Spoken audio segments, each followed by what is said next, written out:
चीनी इतनी महंगी क्यों हो रही है? आखिर क्या है वजह? देश में चीनी के दाम लगातार बढ़ रहे हैं और अब इसका असर आम लोगों की जेब पर भी दिखाई देने लगा है। अगस्त 2026 में कई बाजारों में चीनी के खुदरा भाव 58 से 60 रुपए प्रति किलो तक पहुंचने की रिपोर्ट सामने आई है, जबकि सरकारी औसत खुदरा कीमत इससे कम है। चीनी की कीमत बढ़ने के पीछे सबसे बड़ा कारण सप्लाई को लेकर चिंता है। खराब मौसम, पानी की कमी और गन्ने की फसल पर असर के कारण आने वाले सीजन के उत्पादन को लेकर बाजार में चिंता बनी हुई है। दूसरा बड़ा कारण त्योहारी सीजन है। अगस्त से नवंबर के बीच गणेश चतुर्थी, दशहरा और दिवाली जैसे त्योहार आते हैं। इस दौरान मिठाइयों और दूसरे खाद्य उत्पादों में चीनी की मांग बढ़ जाती है। इसी बढ़ती मांग के कारण बाजार में कीमतों पर दबाव बढ़ रहा है। तीसरा कारण गन्ने का एथेनॉल उत्पादन में इस्तेमाल भी है।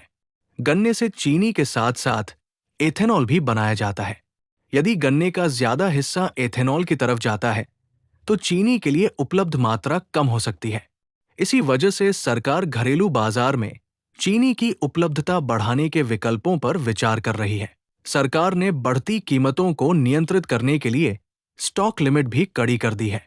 1 सितंबर से 30 नवंबर 2026 तक बड़े थोक उपभोक्ताओं को सीमित मात्रा में ही चीनी रखने की अनुमति होगी। इसका उद्देश्य जमाखोरी रोकना और बाजार में सप्लाई बनाए रखना है। सरकार के सामने एक और विकल्प चीनी का आयात है। रिपोर्टों के मुताबिक घरेलू उत्पादन और उपलब्धता पर दबाव के कारण करीब एक दशक बाद भारत को आयात पर विचार करना पड़ सकता है। हालांकि आगे की तस्वीर पूरी तरह खराब नहीं है। 2026 से 27 सीजन में उत्पादन में सुधार की उम्मीद भी जताई गई है। अगर गन्ने की फसल और मौसम की स्थिति बेहतर रहती है और बाजार में पर्याप्त सप्लाई आती है, तो कीमतों पर दबाव कम हो सकता है।